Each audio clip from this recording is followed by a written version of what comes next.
At age 10, Rainer Unwin was probably the youngest paid editorial consultant in the history of publishing.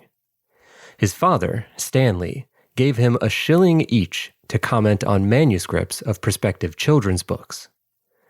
In 1936, a fantasy novel was submitted to Allen and Unwin by an Oxford professor of Anglo-Saxon, J.R.R. Tolkien.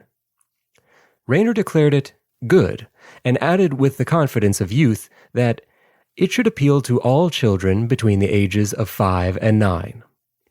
The Hobbit appeared in 1937 and was immediately successful. Since then, it has been translated into at least 38 languages and has sold upwards of 35 million copies.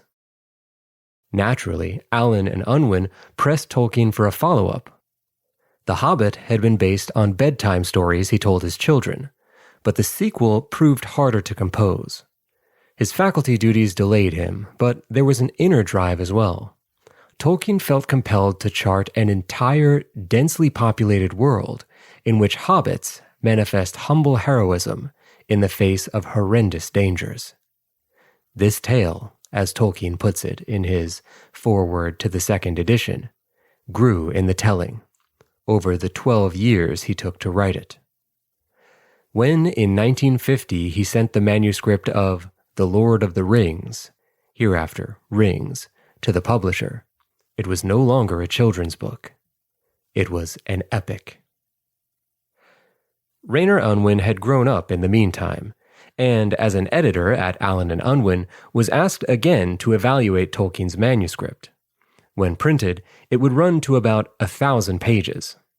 Rainer Unwin calculated that with a moderate success, the book would probably lose £1,000, a considerably greater sum at the time than it is now. It was, he reckoned, a big risk. His father wrote to him, "If you believe it is a work of genius, then you may lose £1,000. Though Tolkien considered Rings one large novel, as I shall hear, Rainer insisted on printing it in 3 volumes to cover the high costs. The Fellowship of the Ring, hereafter Fellowship, and The Two Towers, hereafter Towers, appeared in 1954, and The Return of the King, hereafter King, in 1955. Rings became the firm's greatest publishing success, with more than 80 million copies sold and no end in sight. Like its predecessor, it had been translated into dozens of languages. The Unwins had gambled on the novel and won spectacularly. Despite the worldwide popularity of the books, though, a film version was seen as a nearly impossible project. Rings was simply too long, and the monsters and creatures depicted too difficult to create with special effects. A number of projects to film it died in the planning stages, and a 1978 animated version of the first half failed to please critics or audiences.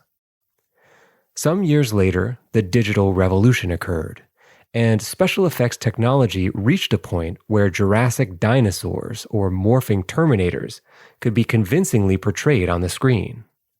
Sequels and series gave Hollywood some of its biggest hits as the age of the franchise film arrived. Peter Jackson, a New Zealand director known mainly to fans of low-budget splatter movies, decided that Tolkien's novel was the ideal way to indulge his passion for fantasy and special effects. Through a remarkable combination of determination and luck, that decision resulted in a film released, like the book, in 3 parts: Fellowship 2001, Towers 2002, Return 2003. No Hollywood film had ever been conceived on such a grand scale, and no producer had ever taken the risk of making all the parts of a series at once without waiting to gauge the success of the first one. Rings' enormous success meant that, like a great rock falling into a lake, the ripples that it caused spread far, and they will continue to do so for years to come. To keep listening to this audiobook for free, click the link in the description. It will take you to a free Audible trial where you can listen to this and many other books for free for 30 days.